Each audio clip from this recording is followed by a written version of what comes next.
오늘은 믿어지는 은혜, 우리는 다 믿어지는 은혜를 받으신 분들이 이 자리에 계신데, 믿어지는 은혜라는 제목으로 하나님이 주신 은혜를 함께 나누도록 하겠습니다. 시작은 빵집 얘기로 하려고 합니다. 아주 우리나라에 제일 유명한 빵집이 있습니다. 성심당이라는 빵집을 혹시 들어보셨습니까? 얼마나 유명하면 우리나라 메인 뉴스, 8시 뉴스나 9시 뉴스에서도 매우 여러 차례 이 빵집 이야기가 나왔습니다. 이 빵집 때문에 KTX에 빈자리가 없다, 뭐 이런 얘기였죠. 그리고 그 주변의 일대의 교통이 다 마비된다.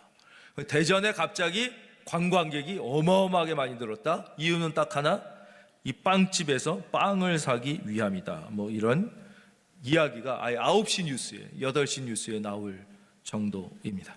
이 성심당은 전국에 딱 빵집이 5개 있고 그것도 대전에만 몰려 있습니다. 그런데 이 빵집이 놀랍게도 작년 한 해 315억이라는 영업이익을 냈습니다.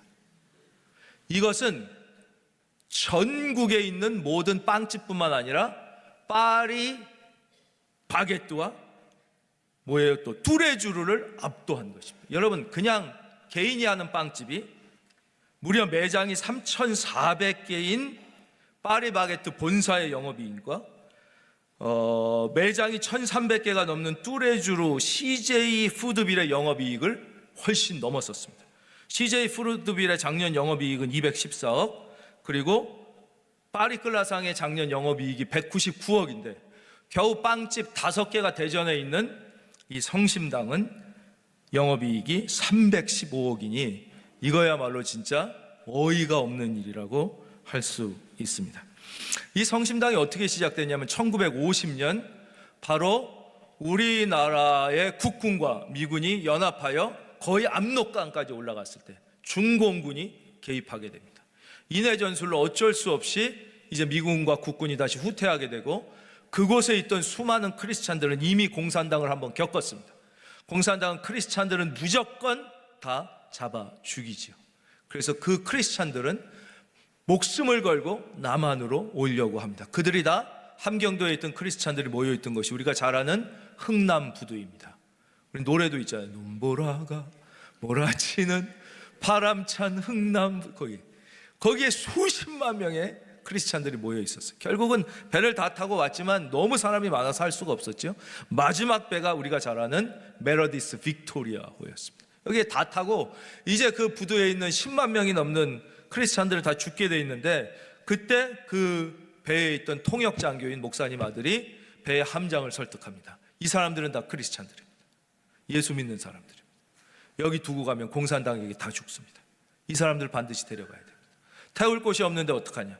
그래서 미군 메르디스 빅토리오는 그 배에 있는 모든 탱크, 모든 포탄, 모든 군사무기를 다 배에 버립니다. 원래 그 군사무기 때문에 간 건데, 그리고 그 자리에 사람을 태웁니다. 이건 역사상 한 배에 지금까지도 가장 많은 사람이 탄 기록으로 기네스북에서 깨지지 않습니다. 그 한 배에 어마어마한 사람이 타서 오게 됐는데, 바로 그 중에 이 성심당의 창업자가 되는 임길순 성도가 타고 있었습니다.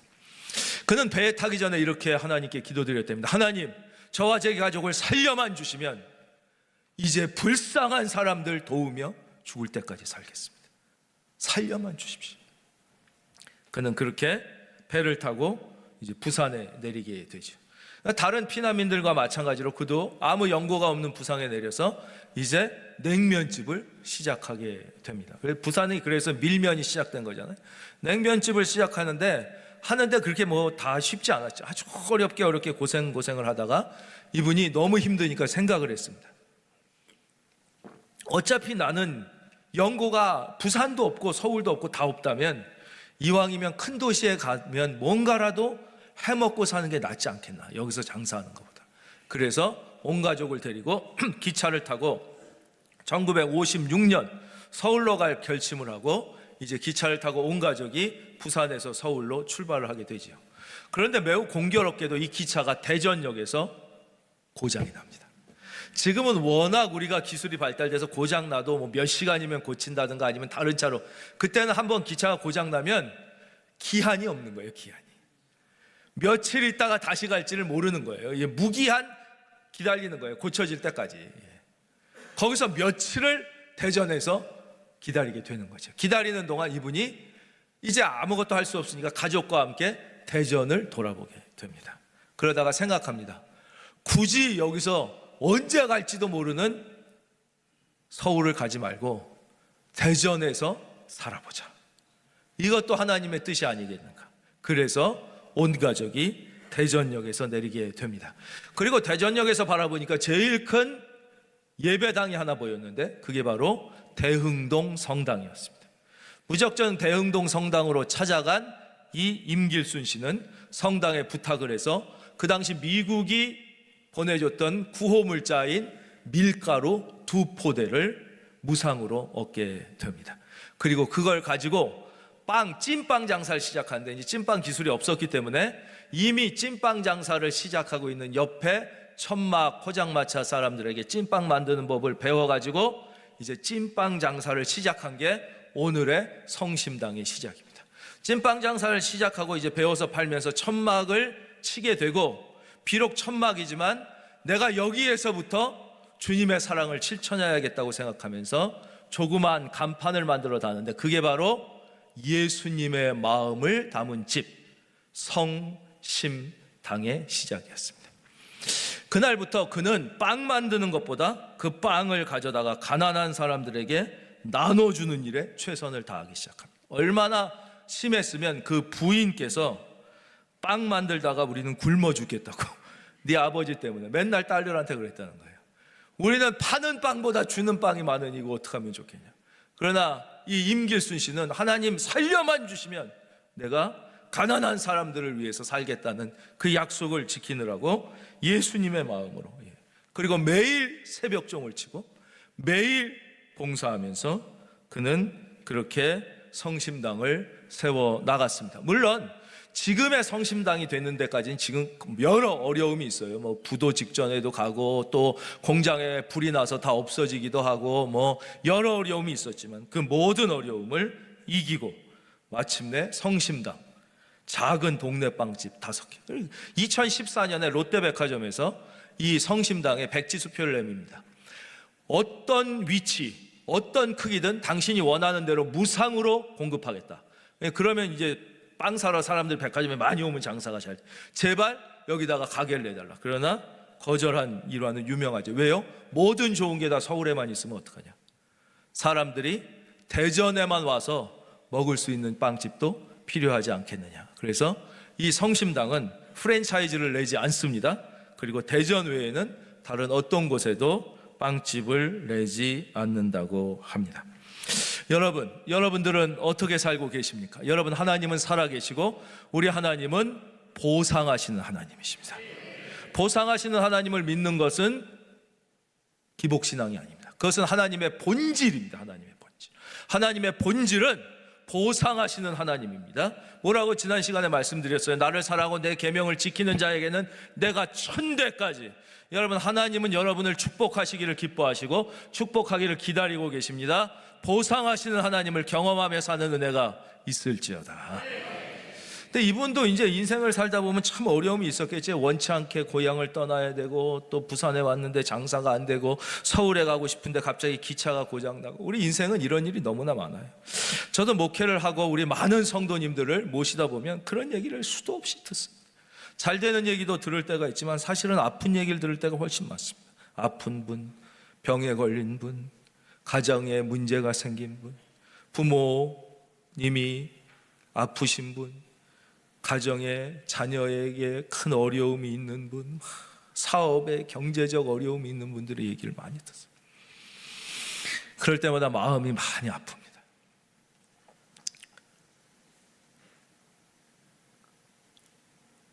마음이 아플 때마다 기억나는 하나님의 말씀이 있습니다. 시편 90편 10절 말씀입니다. 우리의 연수가 70이요 강건하면 80이라도 그 연수의 자랑은 수고와 슬픔뿐이요 신속히 가니 우리가 날아가나이다. 정말 그렇구나. 우리 인생이 보통 70이고 강건하면 80이라도 그 자랑이 다 슬픔과 아픔과 눈물뿐이고 인생이 얼마나 빨리 가는지 날아간다. 그러면서 제가 부족한 나이지만 나이를 먹어가면서 목회를 해가면서 느끼는 것은 모든 인생, 특별히 성도님들에 대한 연민입니다. 연민의 마음이 들어요. 우리가 결혼해서도 살다 보면 배우자에 대한 연민이 들잖아요. 이렇게 자는 모습만 봐도 이렇게 안 돼 보이고 먹는 것만 봐도 이렇게 안 돼 보이죠. 그렇죠? 아유, 저 젊어서 이렇게 결혼했는데 어떻게 저렇게 아파하는구나. 참 마음이 눈물이 나듯이 우리 성도님들을 생각하면 늘 그런 연민의 정이 있습니다. 아픈 분들 보면 당연히 연민이 있지만 건강한 분 봐도 그렇게 안 돼 보입니다. 저분이 몸은 건강하지만 또 마음에 얼마나 많은 고민과 근심을 갖고 살아갈까. 경제적인 어려움에 처한 분들 보면 당연히 안타까운 마음이지만 꼭 그렇지만은 않습니다. 잘 되는 분을 봐도 안타까움이 있습니다. 저분이 겉으로 저렇게 잘 되는 거지 인생에 또 이상하게 그런 연민의 마음이 있습니다. 다 어려움이 있기 때문입니다. 고통이 있습니다. 잘 되는 분, 너무 사업에 성공한 분들마다 만나면 너무 그렇게 괴로워해요. 왜냐하면 사람들이 너무 자기를 부러워하는 것뿐만 아니라 시기하고 질투하고 온갖 욕을 다 해서 그것 때문에 너무 상처받는 분들이 많아요. 그리고 자녀가 한 명이면 좋은데 한 명이지 별로 없잖아요. 몇 명이다 보면 암만 해도 이렇게 사업을 하거나 이래서 성공한 분들은 그 사업체나 이거를 그 자녀 중에 뭔가 더 믿을 만한 애한테 주려고 그러면 반드시 자식끼리 갈등이 생기는 거예요. 거기끼리 막 싸움이 나고 이러니까 그것 때문에 너무 힘들어 하시더라고요. 연민의 마음이 생깁니다.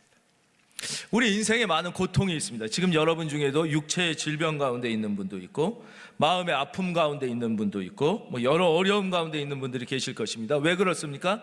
첫째는 하나님의 징계라는 것을 꼭 기억해야 합니다. 여러분, 왜 그런 고통이 있습니까? 왜 그런 아픔이 있습니까? 첫째는 징계입니다. 우리는 이것을 꼭 기억해야 합니다. 신명기에 모세는 이 광야를 통과하는 그리고 통과한 광야가 우리 이제 인생을 예표하는 거잖아요. 우리 모두의 이 땅에서의 삶이 광야잖아요. 그 이스라엘 백성에게 분명히 얘기합니다. 너희는 기억해야 된다. 이거는 우연히 생긴 게 아니라 하나님이 하신 거다. 예. 한번 볼까요? 신명기 8장 2절입니다. 내 하나님 여호와께서 이 40년 동안 내게 광야길을 걷게 하신 것을 기억하라 이것입니다. 기억하라. 반드시 기억해야 됩니다. 왜 그랬습니까? 보겠습니다. 5절 보겠습니다. 5절. 너는 사람이 그 아들을 징계함 같이 내 하나님 여호와께서 너를 징계하시는 줄 마음에 생각해야 돼. 그래서 우리는 반드시 인생의 어려움과 고통 가운데서 이게 징계라는 것을 깨달아야 합니다. 대충 생각하면 안 됩니다. 징계가 있기 때문에 우리가 고통을 당하는 것입니다. 징계라는 것을 생각하고 반드시 뭐 해야 돼요? 회개해야 합니다. 이것은 예수님께서 우리에게 요구하시는 첫 번째 사랑의 요구입니다. 모든 복음서를 보십시오. 예수님이 이 땅에 오셔서 공생애를 시작하면서 하신 첫 번째 말씀이 뭡니까? 마태, 마가, 누가, 요한 다 똑같습니다. 회개하라. 하나님 나라가 가까웠느니라. 여러분, 회개하면 살고 회개하지 않으면 죽습니다. 회개하면 기적이 일어나고 회개하지 않으면 멸망합니다. 회개의 은혜가 있기를 바랍니다. 첫째는 하나님의 징계라는 것을 꼭 기억해야 돼요. 회개해요. 여러분은 이 세상에서 제일 악질이 누구라고 생각합니까? 내가 볼 때 이 세상에 제일 악질이 나다라고 생각하는 분은 그 사람은 은혜 받은 사람입니다. 그 사람은 예수님 만난 사람입니다. 진짜 예수님을 만나고 은혜를 받으면 이 세상에 누가 제일 악질인지 깨닫게 됩니다. 나입니다. 나. 그래서 사도 바울이 뭐라고 그래요? 죄인 중에 내가 괴수라고 그러잖아요. 그게 립서비스입니까? 아니에요. 은혜 받아요. 여러분, 아직 내가 아니라 더 악질이 눈에 많이 보입니까? 아직 은혜를 못 받은 것입니다. 당신이 제일 악질입니다. 내가 제일 악질입니다. 은혜를 못 받으면 그걸 모르니까 회개가 안 나옵니다. 구원의 감격이 적습니다. 왜? 나보다 더 나쁜 놈도 구원받았으니까 내가 구원받은 건 감사하긴가. 그러나 내가 제일 악질임을 깨달으면 내가 이 세상에서 제일 큰 은혜를 받은 사람이에요. 왜냐? 제일 악질인 내가 십자가로 구원받았으니까. 여러분들에게 이 은혜의 감격이 있을지어다. 그래서 그 사람은 구원받은 감격이 있습니다. 기쁨이 넘칩니다. 세상을 볼 때마다 하루하루가 감사로 충만합니다. 은혜를 못 받은 사람은 자꾸 자기 눈에 악질이 보입니다. 근데 저 악질도 축복받고 저 악질도 구원받으니까 속에 불화가 터지는 거예요. 지가 제일 악질인데 하나님이 보실 때.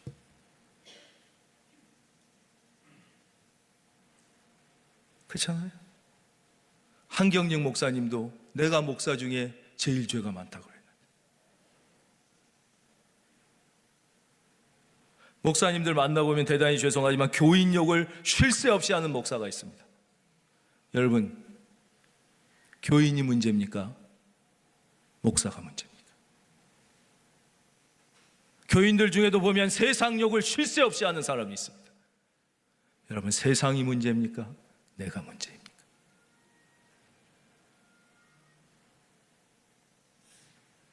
회개해야 합니다. 회개하면 은혜의 하나님이 우리를 만지시고 고치시고 새롭게 해 주실 것입니다. 두 번째, 그것은 징계에 끝나는 것이 아닙니다. 하나님께서 바로 저와 여러분에게 복을 주시기 위한 것입니다. 그 밑에 8장 16절을 보십시오. 내 조상들도 알지 못하던 만나를 광야에서 내게 먹이셨나니 자 이제 저를 따라해 주십시오. 이는 다 너를 낮추시며 너를 시험하사 마침내 내게 복을 주려. 따라하겠습니다. 가슴에 손을 얹고 크게 하게. 마침내 나에게 복을 주려 하심이라. 우리로 회개하게 하여서 마침내 우리를 낮추시고 시험하사 여러분들에게 복을 주시기 위한. 자 보세요. 왜 흥남부두에서 도망와야 됐습니까? 왜 부산에서 장사가 안 됐습니까? 왜 서울로 가고 싶은데 기차가 고장났습니까? 왜 내 맘대로 된 게 하나도 없습니까? 마침내 복을 주시기 위한 것입니다. 여러분, 내 뜻대로 안 될 때, 내 계산대로 안 될 때, 힘쓰고 애써도 고생하게 될 때 하나님 앞에 감사하십시오. 합력하여 선을 이루게 됨을 경험하게 되는 거예요. 그것이 바로 시험입니다.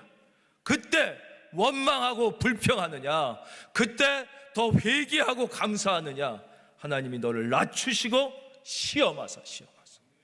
여러분은 모두 그 시험에 통과하시기를 바랍니다. 낮추시고 시험하사. 자, 오늘 본문 23절입니다. 그들이 날짜를 정하고 그가 유숙하는 집에 많이 오니 바울이 아침부터 저녁까지 강론하여 하나님의 나라를 증언하고 모세의 율법과 선지자의 말을 가지고 예수에 대하여 권하더라. 이 앞을 봐주십시오. 사도 바울이 가택연금을 당했어요. 그래서 이렇게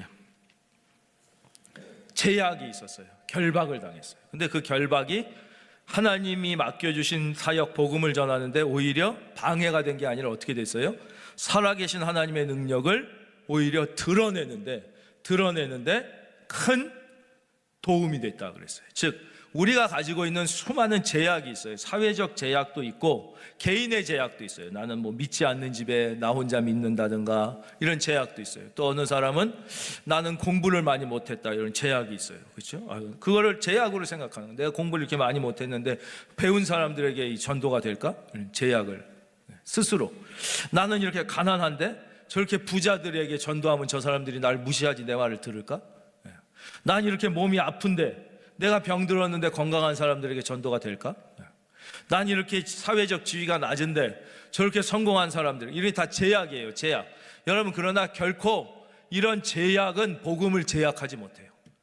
여러분들이 내 위치가 아니라 복음 자체의 능력을 신뢰해야 되는 거예요. 여러분, 역사는 복음이 하는 거지 내가 하는 게 아니에요. 그래서 우리는 때를 얻든지 못 얻든지 어떻게 해야 돼요? 복음을 증거해야 되는 거예요. 이것이 하나님께서 우리에게 맡겨주신 일이고 하나님이 가장 소중하게 우리에게 기대하시는 거란 말이에요.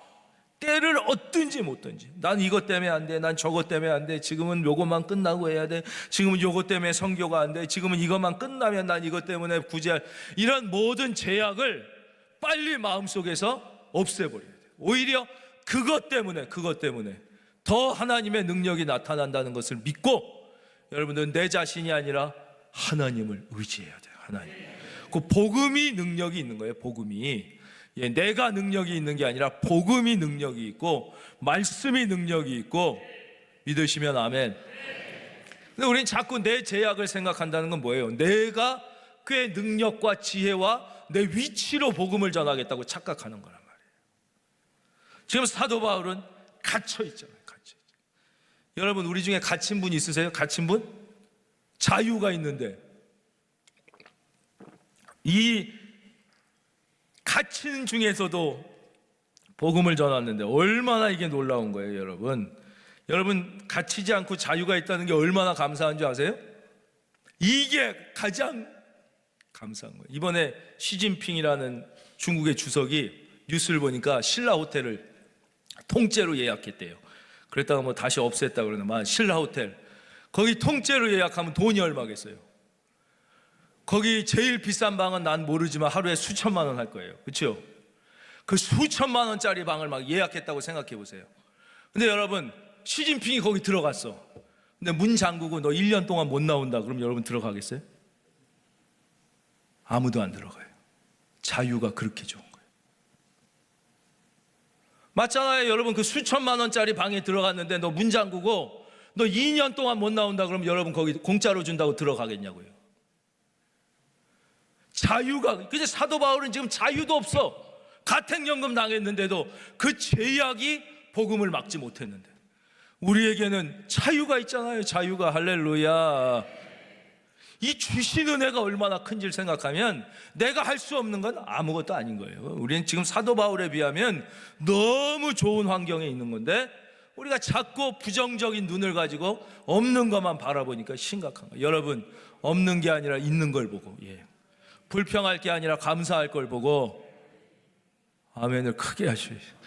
없는 게 아니라 있는 걸 보고, 불평이 아니라 감사를 찾고, 그러면 나를 통하여 하나님이 영광을 받으시고 하나님의 역사가 일어나는 거예요. 하나님의 역사.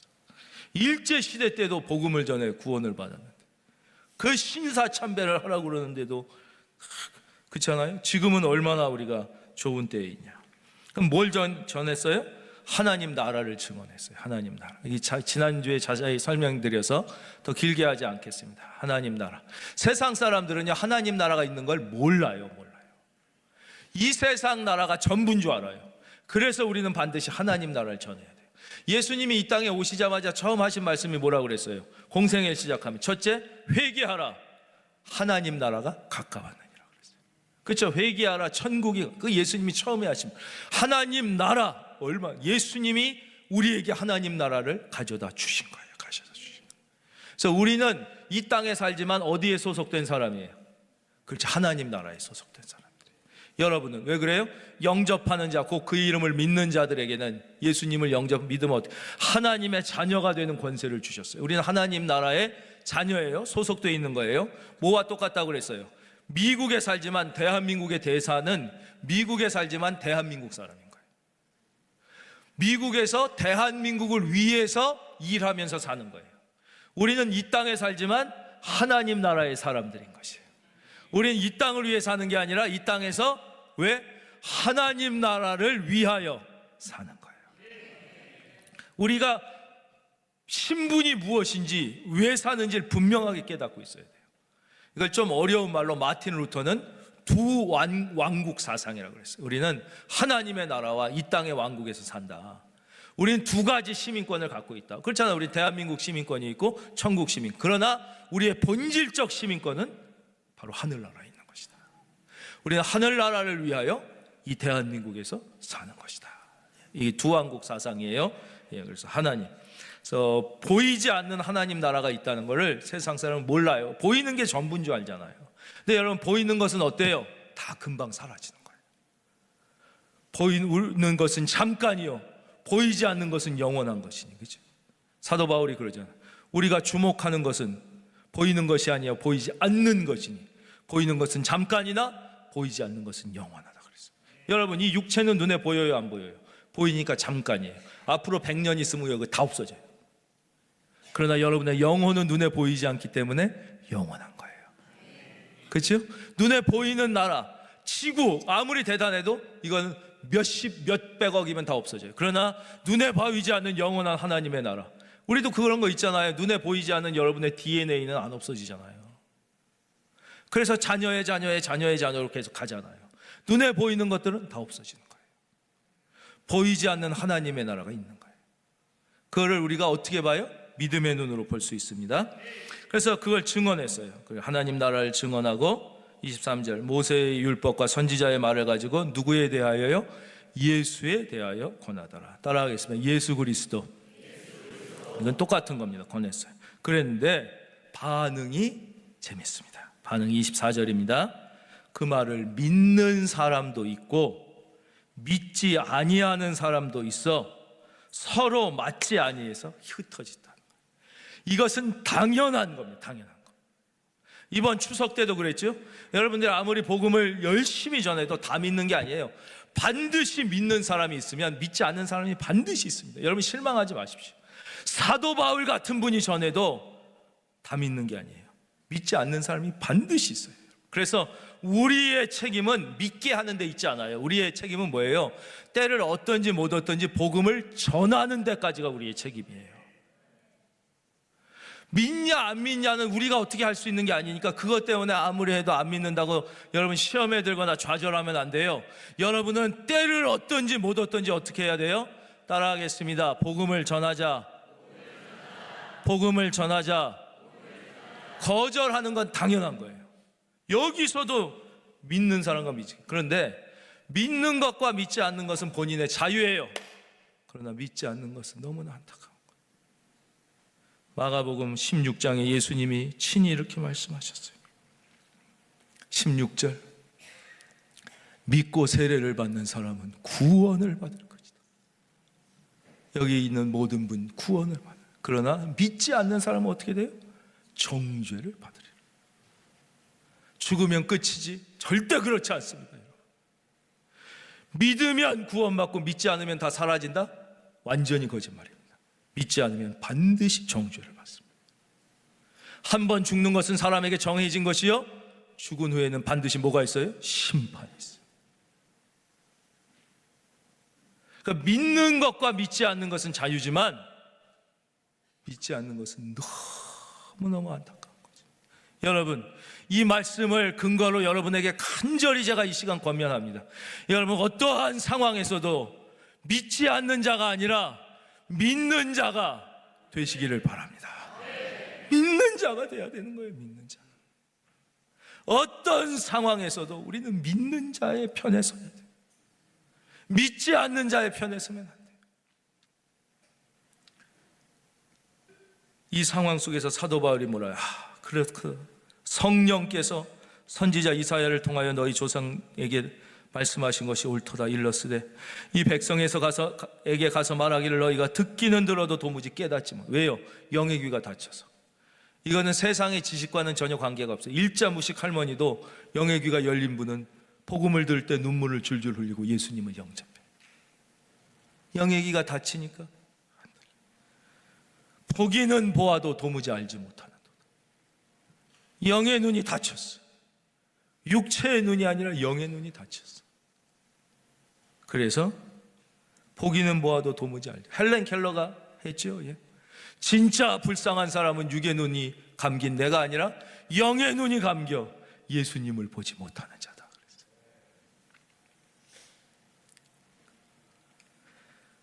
눈은 감았으니 이는 눈으로 보고 귀로 듣고 마음으로 깨달아 돌아오면 내가 고쳐줄까? 돌아오기만 하면 다 고쳐주시는데. 그런즉 하나님이 이 구원이 이방인에게로 보내어진 줄 알라. 그들은 그것을 들으리라 하더라. 이것이 이제 영적인 현실이에요. 현실이 복음이 전해지면 반드시 믿는 사람이 있고 믿지 않는 사람이 있다. 현실이에요. 현실. 그건 우리가 어떻게 할 수 있는 게 아니에요. 우리는 때를 얻든지 못 얻든지 전하기만 하는 거예요. 다만 여러분들에게 간곡히 권하는 것은 여러분은 어떠한 상황에서도 믿지 않는 자가 아니라 믿는 자가 되시기를 바랍니다. 또 하나, 여러분은 어떠한 상황에서도 하나님의 편에 서야지 하나님의 반대편에 섭니다. 우리는 믿는다고 하지만 마음이 막 흔들릴 때가 있어요. 상처받을 때가 있어요. 갈등, 현실의 문제. 내가 말씀도 붙잡고 성령도 받은 것 같은데 어떻게 이런 일이 내 인생에 일어나나. 그럴 때가 막 흔들릴 때가 있어요. 다 그래요, 누구나. 그러나 아무리 흔들려도 여러분, 하나님의 편에 서셔야 되는 거예요. 세상의 편에 섭니다. 리차드 범브란트라는 분이 있어요. 이분이 아주 공부를 많이 한 엘리트였어요. 근데 이분이 독일 목수, 그 집에 와서 일하던 목수가 있어요. 목수가 전도를 했어요. 이분은 최고 엘리트인데, 무슨 엘리트에게 전도받은 게, 목수가 예수를 믿어보라고, 한번 성경을 읽어보라고. 그 목수로에게 전도를 받고, 이 사람이 원래 무신론자였는데 예수님을 믿게 된 거예요. 아인슈타인이 뭐라고 그랬어요? 신약 성경을 읽어보라. 반드시 예수님을 만나게 될 것이다. 그분은 뭐라고 그랬냐면, 신화는 마음에 결코 따뜻함을 주지 못한다. 신화 인물은 가짜니까. 여러분, 신약 성경을 읽어보십시오. 예수님을 만나면 마음이 따뜻해집니다. 과학자가 그런 거예요. 결코 지어낸 이야기는, 신화는 마음을 따뜻하게 할 수 없습니다. 예수님이 실제 계셨다는 걸 모든 역사가들이 부인해도 나는 성경을 읽을 때마다 예수님의 살아계셨음을 확신합니다. 그래서 이제 예수님을 만나가지고 유대인들을 이제 도왔어요. 막 독일 사람들이 막 죽이니까. 그랬는데 결국 독일이 패망해서 잘 됐는 줄 알았는데, 이분이 루마니아 분인데 소련 공산당이 와가지고 더 짓밟아서 이분이 이제 감옥에 들어가서 온갖 세뇌, 고문, 핍박, 모든 고통을 다 받아요. 또 풀어줬다가 또 잡아가가지고 또. 근데 제일 고통스러운 것 중에 하나가 이분의 이제 글에 나오면 이거예요. 제일 너무너무 가족이 그리운 거예요. 아무도 면회를 안 시켜주니까. 근데 한 6년 때 되던 겨울에 그 사모님이 사비나라고, 사모님도 아주 훌륭한 분인데, 네 부인에게 편지를 써라. 그러면 이번 크리스마스 때 면회를 시켜줘. 막 울면서 부인에게 편지를 썼어요. 그리고는 이제 크리스마스 면회 시간이 됐어요. 거기에 나와서 기다리는데 이제 면회 5분 전에 부르더니 네 부인이 면회를 거절했다. 왜냐? 너를 만났다간 자기 팔자도 이제 끝난다. 왜냐? 공산국가에서 남편이 목사하고 예수 믿는 걸 계속 인정하면 자기도 이 사상검증 받고 자아비탄, 그래서 너랑 면회를 할 수 없다고 거부해서 못 만났다. 하늘이 무너지는 거예요. 그 다음에는 그럼 네 아들에게 편지를 써라. 아들에게 편지를 썼어요. 또 크리스마스가 전에 똑같아요. 네 아들이 너를 안 만나겠다. 왜냐? 네 아버지가 이거 해가지고 지금 감옥에 들어가서 자기가 출세길도 막히고 인생이 아버지 때문에 이렇게 됐는데, 난 아버지만 보면 속이 뒤집어진다. 아버지가 빨리 예수님을 부인하고 나오면 내 길 막힌 길이 열릴 텐데, 아버지 때문에 내 인생이 이렇게 되는데 어떻게 아버지. 이 계속되니까 이분이 마음에 어떻게 돼요? 끝났구나. 하나님이 계시다면 어떻게 이럴 수가 있을까? 그러니까 자기도 모르는 사이에 하나님이 원망이 되더라는 거예요. 여러분, 그렇지 않겠습니까? 그래서 울면서 하나님이 있다면 이럴 수가 있냐? 하나님은 없다. 진짜 그분이 살아계시다면 이럴 수가 없다. 막 그렇게 하고 있다가 꿈을 꿨다는 거 아니에요. 꿈을 꿨는데 여자 3명이 막 울고 있더라는 거예요. 그 왜 우냐고 그랬더니 자기들이 그렇게 믿었던 한 사람이 죽었다고. 그래서 모든 꿈이 끝났다고. 누구냐고 그랬더니 예수님인데 그 사람이 죽었다고. 그래서 지금 무덤에. 그래서 본인이 그랬대요. 아니라고. 성경을 읽어보면 3일 만에 살아난다고. 여러분, 3일 있습니다. 그 얘기를 하다가 자기가 그렇구나. 내가 지금 이 여자처럼 하나님이 살아계신데 죽었다고 착각하고 있구나. 지금 이 사탄의 계략에 내가 넘어가 있구나. 나중에 보니까 그게 다 공산당이 지어낸 거짓말이었던 거예요. 우리도 맨날 사탄에게 속잖아요. 그렇죠? 예. 근데 그때는 그게 다 믿어지더라는 거예요. 사람이 마음이 약하고 그러면 그런 얘기가 막 믿어지는 거예요. 예. 여러분, 어떠한 경우에 있어도 내 머리가 도저히 이해가 되지 않고 하나님께 버림을 받은 것처럼 느껴지더라도 여러분, 하나님의 편에 서시기를 바랍니다. 그러면 마침내 이기고 승리하고 천국에서 영광의 노래를 부르게 되는 것입니다. 여러분, 하나님께서 여러분을 얼마나 사랑하시는, 이번 주도 그 사랑을 절절히 느끼면서 하나님의 사랑을 증거하며 살아가는 복 있는 한 주가 되시기를 바랍니다.